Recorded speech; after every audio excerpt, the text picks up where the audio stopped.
نحمدہ و نصلی علی رسولہ الکریم اما بعد بسم اللہ الرحمن الرحیم والشفعۃ واجبۃ۔ یہاں سے مصنف رحمہ اللہ یہ بیان فرمانا چاہتے ہیں کہ شفع کس چیز میں واجب ہوتا ہے، یعنی آیا جو بھی چیز آپ کے پڑوس میں بکے گی، جو بھی چیز بکے گی تو آپ کو شفع کا حق حاصل ہے، یا شفع جو ہے وہ مخصوص چیزوں میں ہوتا ہے۔ تو یہاں سے اس چیز کو بیان فرما رہے ہیں کہ والشفعۃ واجبۃ فی العقار، شفع واجب ہوتا ہے زمین میں۔ وَإِنْ كَانَ مِمَّا لَا يُقْسَمْ، اگرچہ وہ ایسی زمین ہو جس کو تقسیم نہیں کیا جا سکتا ہو۔ یعنی ان تمام عبارات کا خلاصہ یہ ہے کہ شفع واجب ہوتا ہے ایسی جائیداد اور ایسی چیز میں جو کہ غیر منقولی ہو، یعنی زمین وغیرہ کے میں جو ہے وہ شفع کا حق حاصل ہے۔ زمین کے علاوہ جو منقولی جائیداد ہیں، مثال جن کو آپ ادھر سے ادھر شفٹ کر سکتے ہیں، ایسی چیزوں پر شفع واجب نہیں ہوتا، ایسی چیزوں پر شفع کا حق حاصل نہیں ہوتا۔ تو مصنف رحمہ اللہ فرماتے ہیں کہ الشفعۃ واجبۃ فی العقار، شفع واجب ہے زمین میں، یعنی زمین میں شفع کا دعویٰ کر سکتا ہے۔ ان زمین کے علاوہ جو دیگر منقولی جائیداد ہیں ان میں آپ شفع کا دعویٰ نہیں کر سکتے۔ تو آگے فرما رہے ہیں کہ وَإِنْ كَانَ مِمَّا لَا يُقْسَمْ، اگرچہ وہ زمین ایسی ہوگی جس کو تقسیم نہیں کیا جا سکتا۔ مثال ایک بڑی زمین ہے، 1000 گز کی زمین ہے، اس پہ تو آرام سے بندہ تقسیم کر سکتے ہیں نا، 2 بندے 500 گز لے سکتے ہیں۔ لیکن فرما رہے ہیں کہ ایک ایسی زمین ہے کہ اس کو تقسیم نہیں کیا جا سکتا، اس کو بانٹ نہیں سکتے، تو پھر بھی اس زمین پر شفیع کو حق شفع حاصل ہے۔ جیسے کل حمامی غسل خانے، مثال کے طور پر 2 گھر، یعنی ایک غسل خانہ تھا جو 2 بندوں کے درمیان مشترک تھا۔ اب یہ مشترک غسل خانہ ہے تو ایک شریک اب بیچنا چاہ رہا ہے تو دوسرا شریک شفع کا دعوی حق استعمال کرتے ہوئے اس غسل خانے کو خرید سکتا ہے، لے سکتا ہے۔ کیوں لے سکتا ہے؟ اس لیے کہ غسل خانہ یہ غیر منقولی جائیداد ہے، وہ زمین ہے، تو اس پر اس کو حق شفع حاصل ہے۔ ورہا اسی طرح چکی، گاؤں دیہات میں جو چکی کے پاٹ لگے ہوئے ہوتے ہیں، پوری ایک زمین ہوتی ہے، باقاعدہ اس کے لیے ایک زمین خاص کیا جاتا ہے اور اس کے لیے پانی کے وہاں انتظام ہوتا ہے۔ تو اب وہ ایک شخص پورا وہ سسٹم بیچنا چاہ رہا ہے تو ظاہر ہے وہ بھی ایک زمین پر ہوتی ہے، تو وہ زمین کے علاوہ صرف پتھر وغیرہ تو نہیں بیچ سکتے ہیں نا اس میں اگر ایسے بیچے گا تو پھر اس چکی کا جو ہے نا کوئی فائدہ نہیں ہے۔ شہر میں تو مشین سے چلتی ہیں، وہ تو منقولی چیز ہے، تو وہاں گاؤں دیہاتوں میں جو ہے وہ پوری زمین کے ساتھ ہوتا ہے، وہ اس زمین کے ساتھ خاص ہوتا ہے، وہ ہر جگہوں پہ بھی نہیں ہوتا۔ تو اب کوئی شخص جو ہے وہ اپنی چکی کا جو سسٹم ہے اس کو بیچنا چاہ رہا ہے، تو وہ ایسی چیز ہے وہ تقسیم بھی نہیں ہو سکتی،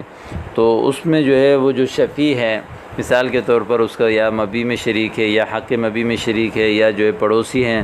تو اس کو بھی اس میں شفع کا حق حاصل ہے، اس لیے کہ چکی جو ہے نا وہ غیر منقولی جائیداد ہے۔ ہم نے پڑھا تھا کہ غیر منقولی جائیداد میں شفع کا حق حاصل ہوتا ہے، غیر منقولی جائیداد میں شفع ثابت ہو جاتا ہے۔ والبئر، اسی طرح کنواں، ایک شخص، مثال ایک کنواں ہے، 2 بندوں کے درمیان مشترک تھا، تو ایک شریک اب اس کنویں کو بیچنا چاہ رہا ہے تو دوسرے شریک کو جو ہے وہ شفع کا حق استعمال کرتے ہوئے وہ کنواں لینا جائز ہے، وہ کنواں لے سکتا ہے، یا جو ہے وہ پڑوسی ہے تو پڑوس کی وجہ سے وہ لے سکتا ہے۔ والدور الصغار، چھوٹے چھوٹے گھر، مثال چھوٹے چھوٹے ایک کمروں کے گھر بنے ہوئے ہیں، تو وہ اگر کوئی بیچنا چاہ رہا ہے تو اس کی شفیع کو جو ہے وہ حق شفع استعمال کر کے وہ چھوٹے چھوٹے گھر یا چھوٹے چھوٹے کمرے جو ہے وہ ان کو لینا جائز ہے۔ آگے فرما رہے ہیں کہ ولا شفعۃ فی البناء،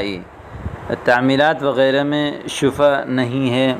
اور اسی طرح والنخل اذا بیع بدون العرصۃ، نخل کھجور کے درخت کو کہتے ہیں، ویسے مثال عام درخت بھی مراد ہے، یا عام درخت اور کھجور کے درختوں میں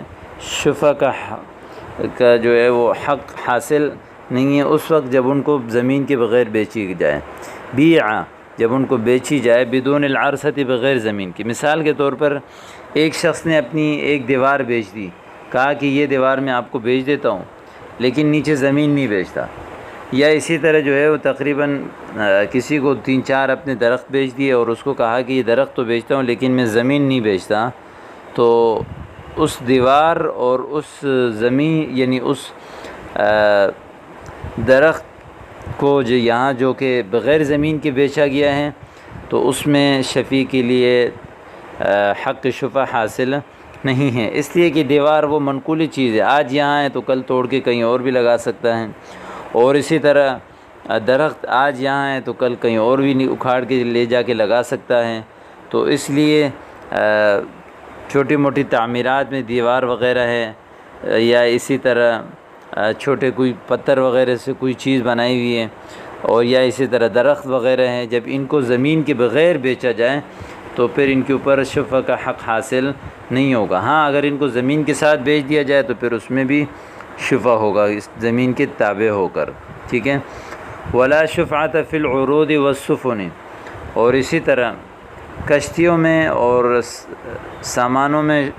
شفع نہیں ہے، یعنی حق شفع حاصل نہیں ہے سامان میں۔ مثال کے طور پر سامان ہے جو کہ آپ کے پڑوس میں کوئی سامان رکھا ہوا ہے، مشینیں رکھی ہوئی ہیں، کوئی دکان ہے، تو سامان اور کشتیاں یہ دونوں ایسی چیزیں، یہ منقولی چیزیں ہیں، اور ابھی آپ کو بتایا تھا کہ شفع غیر منقولی چیزوں میں ہوتا ہے، منقولی چیزوں میں شفع کا حق حاصل نہیں ہوتا۔ اور آگے فرمایا کہ والمسلم والذمی فی الشفعۃ سواء، مسلمان اور ذمی شفع میں برابر ہیں، یعنی جس طرح کہ ایک مسلمان کو حق شفع حاصل ہوتا ہے، اس کی پڑوس میں کوئی زمین بک جائے تو اس کو وہ خرید سکتا ہے، لے سکتا ہے، تو اسی طرح ایک ذمی کافر جو کہ مسلمانوں کے ملک میں رہتا ہے اور وہاں کا مستقل باشندہ ہے، تو اس کو بھی شفع کا حق حاصل ہوگا۔ ظاہر ہے اس کی بھی خواہش ہوگی، اس کی بھی خواہش ہوتی ہے کہ اس کے کوئی اچھے پڑوسی ہوں جو اس کے لیے پریشانی کا ذریعہ نہ بن پائے، تو اسلام نے ان کے بھی یہ حق دیا ہے کہ وہ بھی حق شفع استعمال کر کے پڑوس والی زمین کو لے لیں۔ اب یہاں اس اصول پر کہ یہاں پر ایک اصول بیان فرمایا کہ جائیداد اور زمین وغیرہ جو ہے اس میں حق شفع ہوگا تب، یعنی کہ جو چیز بک رہی ہے وہ غیر منقولی ہو، ٹھیک ہے، جو منقولی جائیداد ہے اس میں شفع کا حق حاصل نہیں ہے۔ اب اس غیر منقولی جائیداد میں بھی شفع کا حق کب حاصل ہوتا ہے، تو اس کو یہاں سے بیان فرما رہے ہیں۔ فرمایا کہ وَإِذَا مَلَكَ الْعَقَارَ بِعِوَضٍ هُوَ مَالٌ وَجَبَتْ فِيهِ الشُّفْعَةُ، وَإِذَا مَلَكَ الْعَقَارَ بِعِوَضٍ هُوَ مَالٌ وَجَبَتْ فِيهِ الشُّفْعَةُ، فرمایا کہ کوئی زمین کا مالک ہو جائے، بعوضٍ ایسی چیز کے عوض، ہوا مال کہ جو مال ہو، وجبت فیہ الشفعۃ تب اس میں شفع واجب ہوگا۔ ابھی ہم نے پیچھے بتایا کہ شفع واجب ہونے کے لیے شرط یہ ہے کہ آپ کی پڑوس والی جو زمین ہے جس کا آپ شفیع ہیں، وہ زمین جو ہے بک جائے، فروخت ہو جائے، بے ہو جائے اس کی، لیکن یہ فرما رہے ہیں کہ وہ فروخت ہو جائے ایسی چیز کے عوض جو کہ مال ہو۔ اب وہ مثال کے طور پر آپ کی پڑوس والی زمین بک گئی ایسی چیز کے عوض جو کہ مال نہیں ہے، تو تب آپ کو شفع کا حق حاصل بھی نہیں ہے، شفیع ٹھیک ہے، تب آپ کو شفع کا حق حاصل نہیں ہے، شفیع اس زمین کو نہیں لے سکتا۔ شفیع اس کو کہتے ہیں کہ جو پڑوسی جو ہوتا ہے، جو شفع کا حق دعویٰ کرتا ہے، اس کو شفیع کہا جاتا ہے، ٹھیک ہے۔ وَإِذَا مَلَكَ الْعَقَارَ جب کوئی زمین کا مالک ہو جائے، بِعِوَضٍ ایسی چیز کے عوض، یعنی معاملہ تو ہو گیا، خرید و فروخت ہو گیا اور عوض میں بھی ہو گیا، لیکن ہوا مال کہ وہ مال ہو، تو وجبت فیہ الشفعۃ تو تب اس میں شفع واجب ہوگا۔ مثال کے طور پر میری پڑوس والی زمین بک گئی 10 لاکھ روپے میں، اب وہ 10 لاکھ روپے مال ہے تو لہذا مجھے حق شفع حاصل ہے۔ یا میری پڑوس والی زمین بک گئی کسی دوسری زمین کے بدلے میں، وہ دوسری زمین بھی تو مال ہے تو لہذا مجھے حق شفع حاصل ہے۔ تو لیکن اگر پڑوس والی زمین بک گئی ایسی چیز کے عوض جو کہ مال نہ ہو تو اس کو حق شفع حاصل نہیں ہوگا شفیع کو۔ اسی چیز کو آگے بیان فرما رہے ہیں کہ ولا شفعۃ شفع نہیں ہے۔ فی الدار الذی یتزوج الرجل علیہا، اس گھر میں جس گھر میں آدمی جس گھر کے بدلے شادی کرے۔ اب مثال کے طور پر ایک آدمی نے شادی کر لی، نکاح میں جو ہے وہ ایک زمین دے دی اپنی بیوی کو، تو اب یہاں پر اس نے اپنی بیوی کو مہر میں جو زمین دی ہے تو یہ بھی تو کوئی عوض ہے، یعنی زمین کو نکاح کے عوض میں دیا ہے، ملک بوضہ کے عوض میں دیا ہے۔ اب یہاں پر اس زمین کا جو شفیع ہے وہ حق شفع دائر نہیں کر سکتا، اس لیے کہ یہاں جو زمین تو بک چکی ہے، دی ہے، عوض میں ہے، لیکن جس چیز کے عوض میں وہ زمین اس نے دوسرے یعنی اپنی بیوی کو دی ہے وہ عوض نکاح ہے، ملک بوضہ ہے، وہ مال نہیں ہے۔ جب وہ مال نہیں ہے تو اس میں شفع کا حق حاصل نہیں ہوگا۔ او یخالع المرأۃ بہا، یا کسی عورت کے ساتھ خلع کیا ہے اس زمین کے بدلے، میاں بیوی کی نہیں بن رہی تھی، بیوی نے کہا کہ میں آپ کو یہ زمین دیتی ہوں، آپ میری جان چھوڑ دیں، خلع کر لیں میرے ساتھ۔ شوہر اس سے راضی ہو گیا تو بیوی نے اس کو کوئی زمین دے دی اور ان کے درمیان جو ہے وہ خلع ہو گیا، تو اب اس زمین کا شفیع جو ہے اس زمین پر حق شفع دعویٰ نہیں، یعنی شفع کا حق اس کو حاصل نہیں ہوگا، شفع کا دعویٰ جو ہے وہ دائر نہیں کر سکتا، اس لیے کہ یہاں جو زمین ہے یہ اگرچہ عوض میں بکی ہے لیکن جو عوض ہے وہ یہاں خلع ہے، اور خلع جو ہے شریعت میں شرعاً عرفاً کوئی مال نہیں ہے، تو لہذا اس وجہ سے شفیع کو اس میں حق شفع حاصل نہیں ہوگا۔ اس لیے کہ ہم نے شرط لگائی ہے کہ اس زمین کا مالک ہو جائے ایسی چیز کے عوض جو کہ مال ہو۔ اب مال کے بدلے میں وہ زمین کسی دوسرے کو دی ہو تو تب اس میں شفیع کو حق شفع حاصل ہوگا، ورنہ نہیں۔ اب تیسرا مسئلہ ہے کہ او یستاجر بہا دارن، یا اس زمین کے بدلے میں کسی گھر کو کرایہ پر لیا ہو۔ مثال کے طور پر میری ایک زمین تھی اور مجھے یہاں پر کوئی مکان کرایہ پر چاہیے تھا، اور مثال کے طور پر اس علاقے میں جہاں میں رہتا ہوں کرایہ ایک منزل کی کرایہ 30,000 روپے ہیں۔ اب یہاں 30,000 روپے اگر ہم شمار کریں گے تو کم و بیش جو ہے وہ سال کے 3-4 لاکھ روپے بن جاتے ہیں، ٹھیک ہے، 3-4 لاکھ روپے کرایہ بن جاتے ہیں۔ اب میں نے اس مکان مالک کو اپنے ایک پلاٹ دے دیا، اپنی ایک زمین دے دی جس کی قیمت 4 لاکھ روپے تھی۔ میں نے اس کو کہا کہ میری وہ زمین آپ لے لیں، اور یعنی مجھے آپ اپنے گھر کرایہ پر دے دیں، جو پورے سال کا یا جتنے مہینے میں وہاں رہوں اس کا جو کرایے کے بدلے میں نے اس کو زمین دے دی۔ تو اس مسئلے کو یہاں پر بیان فرما رہے ہیں کہ او یستاجر بہا دارن، اب یعنی یا کسی اس زمین کے بدلے میں کوئی گھر کرایہ پر لے لے، تو اب یہاں پر جو زمین دے کر میں نے جو گھر کرایہ پر لیا ہے تو اب میرے اس زمین کا جو شفیع ہے جو میں نے مکان مالک کو کرائے کے بدلے میں دیا ہے، اس کا جو شفیع ہے اس کو اس زمین پر حق شفع حاصل نہیں ہوگا، اس لیے کہ میں نے یہاں پر زمین کو بیچا ہے، اس کو زمین دیا ہے لیکن زمین کرائے کے بدلے میں دیا ہے، اجرت کے بدلے میں دیا ہے، اور وہ اجرت جو ہے وہ مال نہیں ہے۔ تو یہ بیان فرمانا چاہ رہے ہیں کہ او یستاجر، یا کرایہ پر لے، بہا اس زمین کے بدلے، دارن کسی گھر کو۔ اب یہاں پر گھر کرایہ پر لیا ہے اور وہ وقتی طور پر رہ رہا ہے، اور اپنے رہنے کی وجہ سے اس نے وہاں جو اپنے زمین اس کو دی ہے، تو اب یہ جو رہنے کا بدلہ ہے جو یہاں ٹھہر رہا ہے اس زمین کے بدلے میں جو یہ کرایہ کسی کے مکان میں رہ رہا ہے، تو یہ مال نہیں ہے۔ جب یہ مال نہیں ہے تو پھر اس صورت میں شفیع کو حق شفع حاصل نہیں ہے۔ ہاں اگر ایسا ہو جائے کہ کرایہ پر اس کو جو ہے پیسے دے دیں اور پھر بعد میں شفیع اس کو وہ پیسے واپس کر کے کہے کہ بھائی اس کی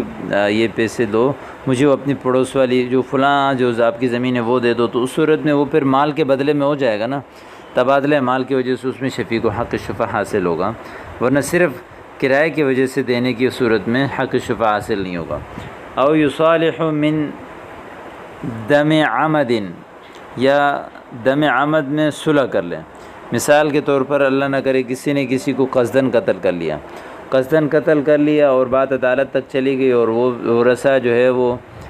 دیت لینے پر راضی ہو گئے، تو یہاں اس نے دیت کے بدلے جو ہے وہ ایک زمین دے دی قاتل نے۔ جب زمین دے دی تو اس زمین کا جو شفیع ہے اس کو حق شفع حاصل نہیں ہوگا، تو اس کو کہتے ہیں کہ او یصالح من دم عمد، دم عمد سے صلح کریں، اس لیے کہ یہاں جو قتل ہے اس نے جو زمین دی ہے وہ قتل کے بدلے میں دی ہے، دم عمد کے بدلے میں دی ہے، اور دم عمد جو ہے وہ مال نہیں ہے۔ ہم نے شرط لگائی ہے کہ اگر زمین بیچی دی مال کے بدلے میں تو تب اس کو حق شفع حاصل ہوتا ہے۔ او یعتق علیہا عبدا، یا اس پر کسی غلام کو آزاد کر لے۔ اس پر کسی غلام کو آزاد کرنے کا مطلب یہ کہ مثال میرا ایک غلام تھا، میں نے اس کو کہہ دیا کہ آپ مجھے وہ کوئی زمین کما کر دے دو، میں آپ کو آزاد کرتا ہوں۔ غلام گیا، اس نے مزدوری کی، کما کر ایک زمین خریدی اور آ کے مجھے دے دی، اور جیسے اس نے مجھے دے دی میں نے اس کو آزاد کر لی۔ اب یہاں پر جو زمین اس نے مجھے دی ہے وہ آزادی کے بدلے میں ہے، اور آزادی مال نہیں ہے، اس وجہ سے اس زمین کا شفیع بھی حق شفع دعویٰ نہیں کر سکتا، شفع کا حق دعویٰ یعنی اس میں دعوی شفع دائر نہیں کر سکتا، اس کو اس میں شفع کا حق حاصل نہیں ہے۔ اس مسئلے کو یہاں بیان فرمایا کہ او یعتق علیہا عبدا، یا اس پر کسی بندے کو یعنی کسی غلام کو کیا کریں، آزاد کر لیں۔ او یصالح عنہا بانکار او سکوت، یا اس زمین کے بدلے میں صلح کرے انکار کی صورت میں یا خاموش ہونے کی صورت میں۔ انکار اور خاموش ہونے کی صورت کیا ہے؟ اس کا مطلب یہ یاد رکھیں کہ کسی آدمی نے، مثال ایک آدمی نے دوسرے پر دعویٰ دائر کر دیا کہ آپ کے ذمے میرے 1 لاکھ روپے ہیں، مدعی نے دعویٰ دائر کر دیا مدعا علیہ پر، مدعا علیہ جس کے اوپر دعویٰ دائر کیا اس نے انکار کر دیا کہ بھائی کس چیز کے 1 لاکھ روپے ہیں، میں نہیں مانتا، یا جو ہے وہ انکار تو نہیں کیا لیکن اقرار بھی نہیں کیا، خاموش ہو کے بیٹھا رہا یا انکار کر دیا، ان دونوں صورتوں میں پھر اس کے بعد جب وہ مدعی جو ہے مدعا علیہ کی جان نہیں چھوڑ رہا تھا تو مدعا علیہ نے کیا کہ اپنی ایک زمین تھی وہ اس دعویٰ کرنے والے کو دے دی، اس کو بولا یار یہ میری زمین لے لے، میری جان چھوڑ دے، میرے اوپر کسی چیز کا دعویٰ مت کر۔ اس نے صلح کر لی اس کے ساتھ، او یصالح عنہا یعنی صلح کی اس کے ساتھ بانکار، انکار کی صورت میں کہ سر سے انکار کیا ہو کہ کس چیز کا آپ کا میرے اوپر حق ہے، او سکوت یا خاموشی کی صورت میں، تو اس صورت میں جب صلح کرے گا تو اس صلح کے بدلے میں یعنی اس نے زمین دے دی کسی کو یعنی دعویٰ دائر کرنے والے کو، تو اس زمین کا جو پڑوسی ہے اس کو حق شفع نہیں ہوگا۔ اس وجہ سے نہیں ہوگا کہ یہاں پر اس نے جو زمین اس کو دی ہے وہ کسی مال کی وجہ سے نہیں دی کہ اس نے اقرار کیا ہو کہ ہاں واقعی آپ کے میرے ذمے آپ کے اتنے پیسے ہیں، ان کے بدلے یہ زمین لیں، بلکہ اس نے زمین دی ہے اپنی جان چھڑانے کے لیے، اور جان چھڑانا یہ شرعاً مال نہیں ہے، جب شرعاً یہ مال نہیں ہے تو اس وجہ سے اس میں شفیع کو حق شفع حاصل نہیں ہوگا۔ لیکن آگے یہ بیان فرما رہے ہیں کہ فَإِن صَالَحَ عَنْهَا بِإِقْرَارٍ وَجَبَتْ فِيهِ الشُّفْعَةُ، اگر صلح کرے اس زمین کے ساتھ اقرار کی صورت میں تو تب شفع واجب ہوگا۔ مثال کسی نے دعویٰ کر دیا میرے اوپر کہ آپ کے ذمے 1 لاکھ روپے ہیں، اور میں نے کہا کہ ٹھیک ہے ہاں بالکل واقعی 1 لاکھ روپے میرے ذمے ہیں، اس 1 لاکھ روپے کے بدلے میں اس کو کوئی زمین دیتا ہوں تو اس زمین کو جو میں اس کو دوں گا اس کی شفیع کو حق شفع حاصل ہوگا، اس لیے کہ میں نے وہ زمین جان چھڑانے کے لیے نہیں دی ہے بلکہ 1 لاکھ روپے کے بدلے میں دی ہے جو کہ مال ہے۔ اور پیچھے ہم نے کہا تھا کہ مال کے عوض میں جب زمین بکے گی تو تب اس میں شفع